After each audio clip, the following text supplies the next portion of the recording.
Welcome, everybody, and thank you for taking the time out of your day to come see this session on data modeling with Amazon DynamoDB. My name is Rick Houlihan. I'm a senior practice manager for AWS for NoSQL services, and I'm here to introduce to you today a very special guest. This is Alex DeBrie. Alex is a senior engineer at Steady, but also probably more well-known in the community for being the author of the DynamoDB book. And I can't thank Alex enough for taking care of this piece of work for me that people have been asking for years. Alex took it on himself to put that thing together, and I recommend this to everybody. It's a collection of the best practices and design patterns that I talk about and have espoused for years. And Alex has done a fantastic job putting these things together. And here he is today. We're going to talk. It's a two-part session. This is part 1 of 2. And welcome, Alex. Thank you. Thank you, Rick, and welcome everyone to Data Modeling with DynamoDB. I'm Alex DeBrie. I'll be your guide today, and we're going to talk about how to design a nice, clean, efficient data model with DynamoDB. And this is a two-part talk, so this is part 1. Make sure you come back for part 2. And what we're going to talk about, 3 things in this first talk. First, we're going to start off with Amazon DynamoDB basics. So we're going to talk about vocabulary, terminology, some key concepts, just to set the foundation for you so you know what we're talking about. And then we're going to move into what I call SQL versus NoSQL, right? And we're going to see why DynamoDB and these NoSQL databases were designed, what they're trying to accomplish, the design decisions they had to make to accomplish those goals, and then what are the implications for our data modeling. And then just to bring it back down to earth, we're going to talk about one-to-many relationships, see what that looks like in a database like DynamoDB. Again, make sure you come back for part 2 where we're going to look at additional data modeling strategies in DynamoDB. Who am I? I'm Alex DeBrie. I'm the author of the DynamoDB book, which is just a comprehensive guide to data modeling with DynamoDB. It has a lot of different strategies and concepts, as well as some full walkthrough examples. So make sure you check that out if you're interested in DynamoDB. I'm also the creator of DynamoDBguide.com, which is just a free resource. If you're looking to get familiar with the DynamoDB API, go check that out. I'm an AWS data hero due to my work with DynamoDB. And then during my day job, I'm an engineer at Steady. So if you want to come work with me, come check out Steady. So let's get started here and talk about DynamoDB basics. And I just want to start off with some vocabulary to get us on the same page. And there are 4 key concepts I want to get started with. And that's table, item, primary key, and attributes. And I want to look at this in the context of an example. So imagine you have a user service in your application where you're storing users that are signed up. It might look something like this. So here are 4 different records in our users service. You know, I've got myself, Alex DeBrie, as well as a few folks from Amazon AWS, like Jeff Bezos, Jeff Barr, Werner Vogels. If you look at all this data together, that's going to be called a table in DynamoDB. So that'll be similar in some ways to a table in a relational database, but also different as well.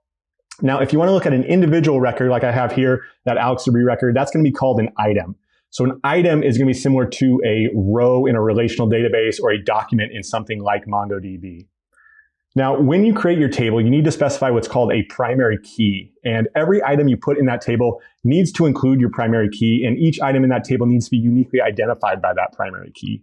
So you can see on this table here, we have that primary key there over on the left side, which is usernames, right? So a username is going to uniquely identify each user in our table because you don't want to have users with the same username. In addition to that primary key, you can also have attributes, which we have over on the right. These are additional bits of data you can include in your items. They're going to be similar to columns in a relational database.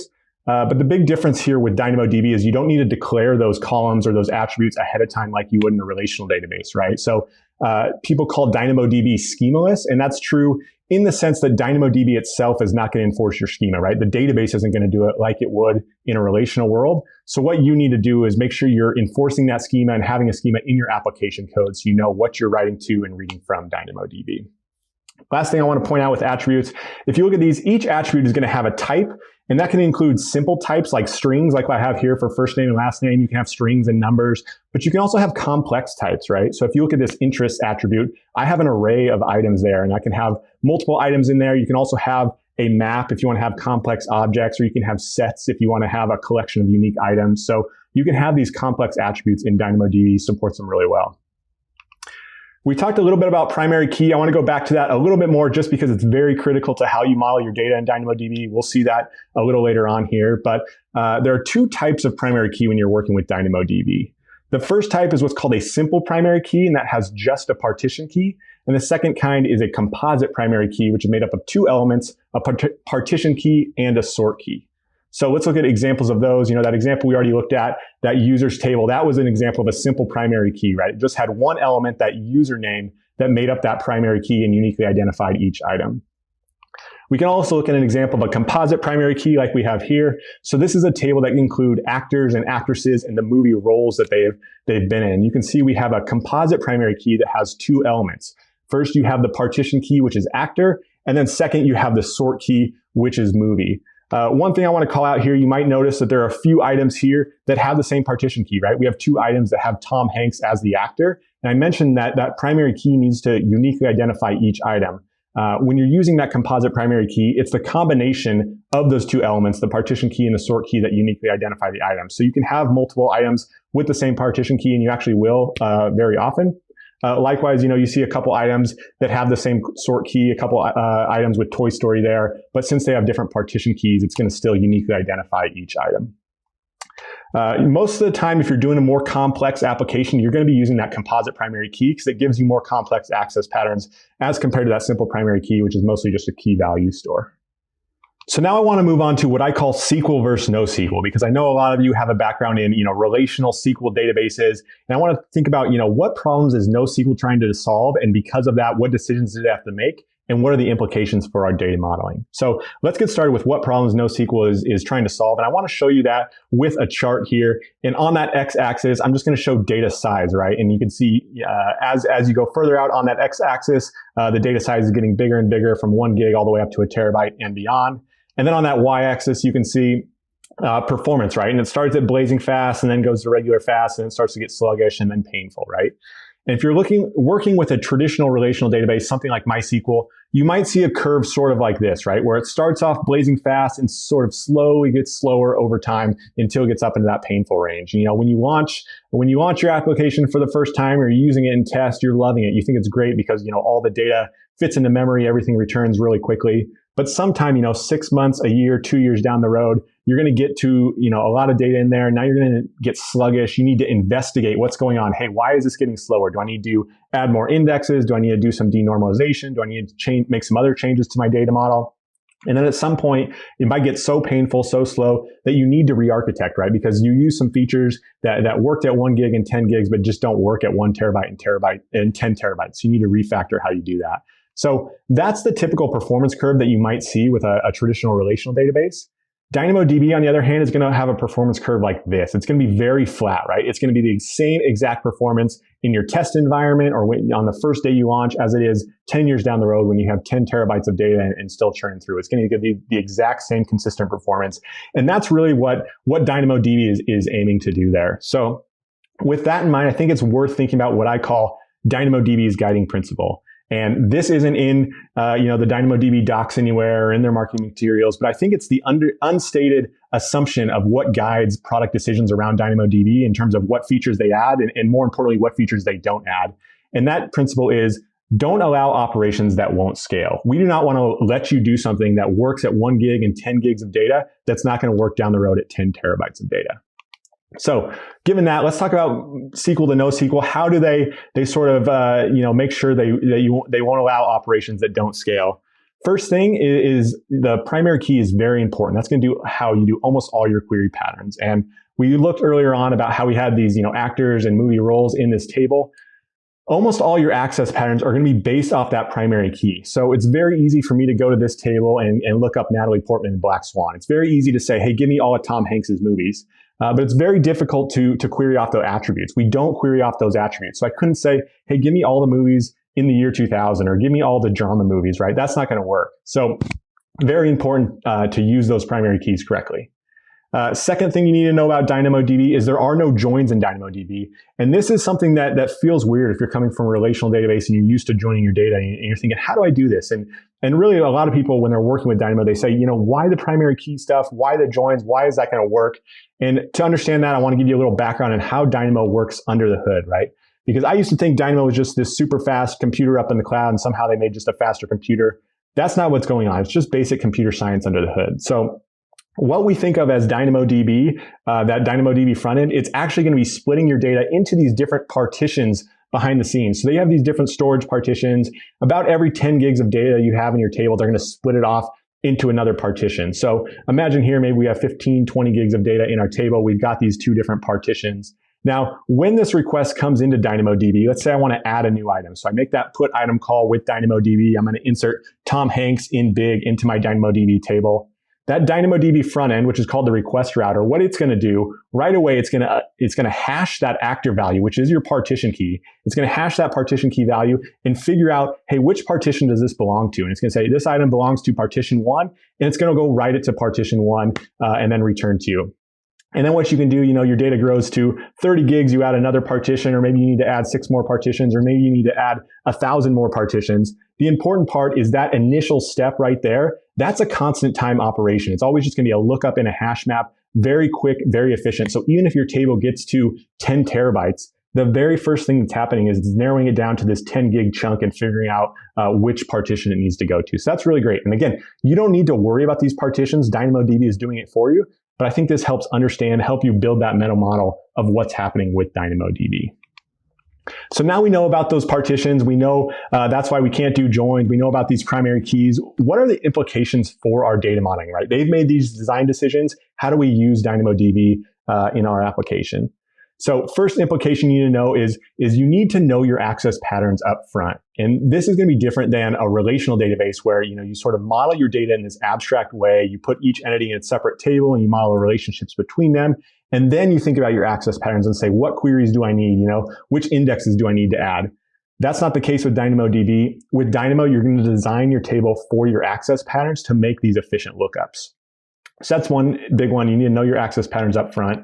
The second thing is you need to use secondary indexes, and this helps you get around the importance of those primary keys. So we saw just a bit ago about how you need to query with that primary keys, right? It's very easy to look up actors by, or look up movies by their actor name. But what if I do want to query off one of those attributes, right? What if I want to have a different access pattern that says, hey, give me all of Tom Hanks's movies after the year 2000? How do I accomplish that sort of access pattern?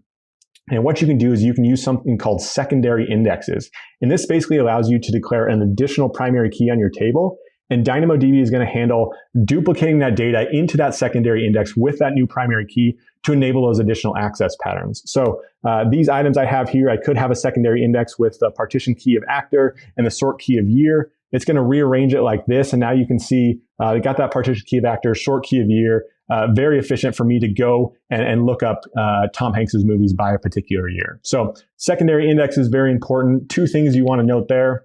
Number 1, the data from your base table is going to get copied into that secondary index with that new primary key. And DynamoDB is going to handle all that replication for you, so you don't have to manage these different items. You just write it one time, and it's going to handle replicating it out into your indexes. Second thing you need to know is you can only use these read-based operations on your secondary indexes. You can't do any writes on that secondary index. All the writes need to go through your base table. So you can read with secondary indexes, no writes. So that's the second implication. Use those secondary indexes. That helps with the importance of primary keys. Third implication you need to know about, this is the most controversial one. And this is, you're going to put all your entities into one table and use generic primary keys. And this is maybe the single table design that you've heard about, you've heard Rick talk about, very interesting. And I think this throws a lot of people. So let's just walk through a simple example to see what that looks like and see what we're talking about here. So the example we're going to do, this is going to be a SaaS application. Imagine you're building a SaaS application. We're going to model out 2 types of entities.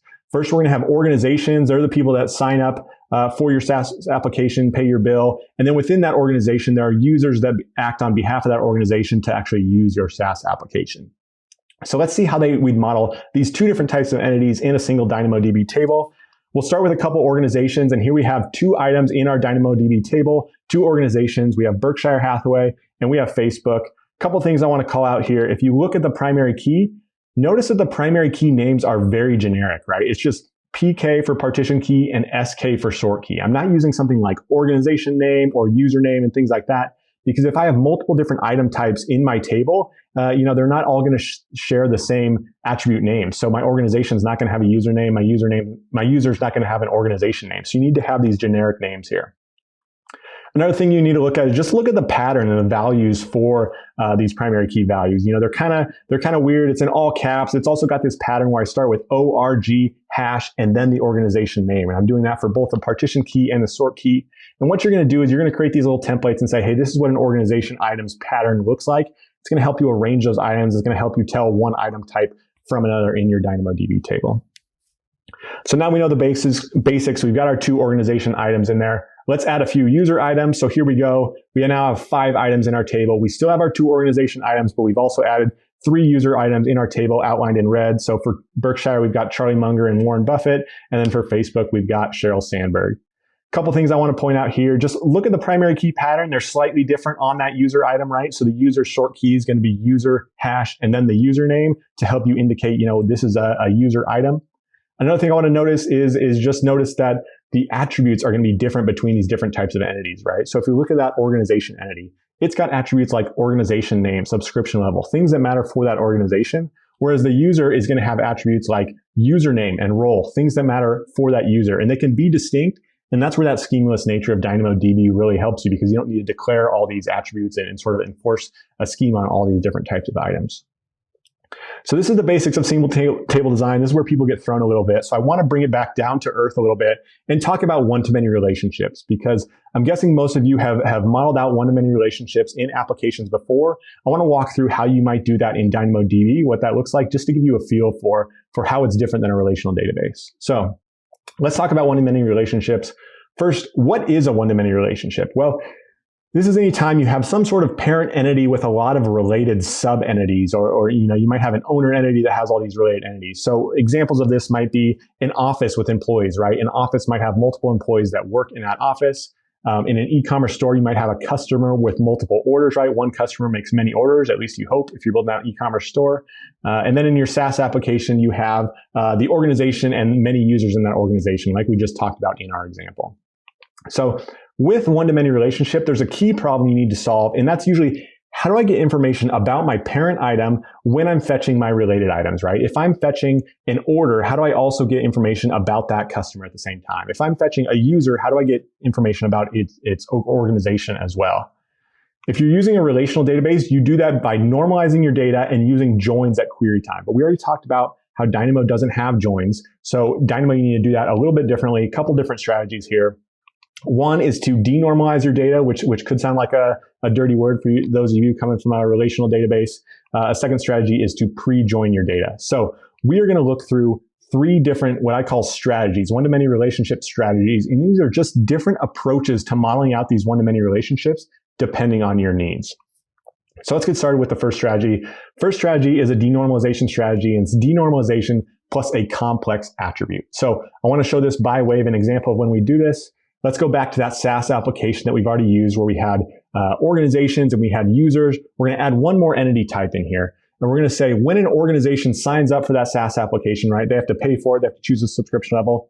We'll allow them to register multiple payment methods. And this allows, at the end of the month, if one of those payment methods fail, you can go to that backup one and they don't lose access to your service, right? So one-to-many payment methods on this application.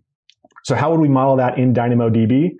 What we're going to do here, I've just added on these organization items this payment method attribute. You can look at that outlined in red there. And notice that payment method, how it's a complex attribute, right? It's this map, and it's got a default payment method and a backup payment method. And each method is, it has some rich information like the type and number and all sorts of stuff.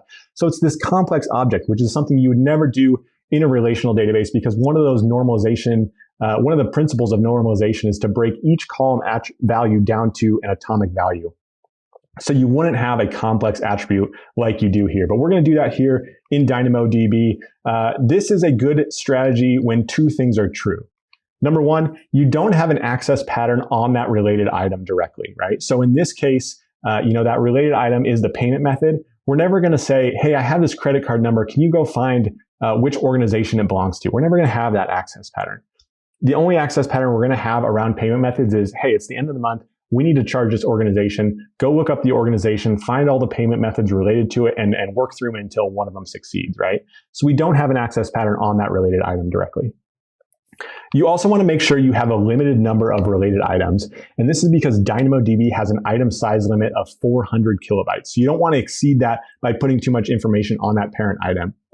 Just to go back to one of those one-to-many relationships we showed earlier, imagine you had an e-commerce store where a customer makes orders. You could sort of denormalize this with a complex attribute and put every order on that customer item itself. But then at some point, that customer order might get so big that customer item, would get so big that you couldn't add more information on it. And if they wanted to make, their 30th or 40th order, you have to say, sorry, we can't take your order because we modeled our data incorrectly, which is not something you want to do. So, in this case, it's very reasonable to limit the number of related items, right? You're not going to allow them to have 10,000 different payment methods. You can say, hey, you can have 2 or 3 or 5, but not 10,000. So that works in this situation. So that's our first strategy. Let's go into the second strategy. This is another denormalization strategy, and this is denormalization plus duplication. So let's look at what that looks like here. Here we have a one-to-many relationship with authors and books, right? An author might write multiple books. So this could be for a library, for a bookstore, something like that. And if you recall, going back to the beginning of this section, we talked about how the key problem with one-to-many relationships is how do I get information about that parent item when I'm fetching this related item, right? So if I look up a book by Stephen King or a book by J.K. Rowling, how do I get information about that parent at the same time? And what we've done here is we've just duplicated some of that data onto the item itself. So you can see outlined in red there on each of these book items, I've just copied the author book date or birth date, onto those items. And this sort of duplication, again, is something you would never do in a relational database where you've learned about normalization. Sort of don't repeat yourself.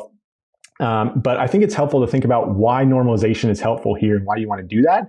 And the big problem is around data integrity, right? If you have the same piece of data that's represented across a lot of different rows in your relational database, if you ever need to update that piece of data, you need to run all over your database, finding all those pieces of information and update them so that you don't have data integrity issues. So that's the big thing we're fighting about there. So when you use this, you want to make sure you don't have that sort of concern. So this is good in one of the 2 following cases. Number one, if that duplicated data is immutable, right? In this situation, Stephen King's birthday is not going to change. It's the same today as it was yesterday, as it will be tomorrow, as it will be 2 years from now. So you don't need to worry about that data changing. It's immutable. So you don't have to worry about data integrity issues as much. Even if your data is not immutable, this could work if the data doesn't change often or if it's not replicated much, right? If it's only replicated across 2 or 3 items, maybe it's fine to go out and search out those items and update those as needed. Where you're going to get into trouble is when this data can change fairly frequently, maybe daily or hourly, something like that. And it's replicated across hundreds or thousands of items because now you're going to be hopping all over your database, updating all those items and maybe having data integrity issues. So think about that when you're using denormalization and duplication. So those first 2 strategies, again, both denormalization strategies can work in certain situations, but sometimes they won't work. That's where we might fall back to this third strategy, which is a composite primary key and a query. So we talked about a composite primary key earlier. We're going to show how we modeled that data in our SaaS application to really work with this one-to-many relationship. So going back to that SaaS application, we have our 5 items. We have 2 organizations and 3 users in there. One thing you'll notice is that 3 of those items have the same partition key. You can see, org # Berkshire. We see a couple different items in there. And there's a query operation in DynamoDB that makes it very efficient to get all items with the same partition key. So we could very quickly get all those items. And the reason that's so efficient, I want to go back to that chart we talked about earlier with those different partitions and how the very first thing DynamoDB is doing when you send in a request is checking that partition key and figuring out which partition it needs to go to. Because of that, it's very efficient to read items out of a single partition. So all items with a single partition key, that's going to be called an item collection. That's going to be very important as you're modeling with DynamoDB to sort of build the right item collections to handle your access patterns. One thing I want to call out here is notice that we have different entity types in this single item collection. So we can have different collections of entities. We have an organization item, and we also have our 2 user items in this single item collection. And the reason we might do this is imagine you had an access pattern that said, hey, list all members for an organization. And when you're doing that, you need to fetch all the members, but you also need to fetch that organization item so you can enrich those members with some of that information. By putting them in the same item collection, co-locating them together like that, it's a single DynamoDB query, a very efficient read that's going to scale as you get up to terabytes and terabytes of data. It's going to work really well, and that's going to work nicely. So with that composite primary key and query, what we're doing is we're joining our data, but we're pre-joining it into an item collection, right? We're joining it at write time rather than at read time like you might in a relational database. So those are the 3 one-to-many relationship strategies that I use a lot, denormalization when you can, and then use that composite primary key and query. There are a few other ones in the book as well if you want to go check that out. So just to summarize what we talked about here, we went through 3 main categories. First of all, we start off with DynamoDB basics and just talked about vocabulary, terminology, key concepts, just to get us on the same foundation so that we know what we're talking about with DynamoDB. And then we looked into SQL versus NoSQL, right? For those of you coming from a relational database, what is NoSQL trying to achieve? What are the design decisions it made to achieve those goals? And then what are the implications for you modeling that data? Finally, to bring it back down to earth, we talked about one-to-many relationships, what that looks like in DynamoDB, just to give you something more concrete there. Again, this is a two-part talk, so keep watching. Data modeling with DynamoDB part 2. We're going to do more data modeling strategies. We're going to talk about filtering and sorting and all sorts of fun stuff, so make sure you check those out. And then also later on, Rick Houlihan, who introduced me at the beginning, he does his advanced design patterns with DynamoDB. It's a two-part session. These are the best sessions every year. Most watch on YouTube, hardest to get into, so make sure you watch these. Great stuff. Once again, thank you. I'm Alex DeBrie. Thanks for watching this talk.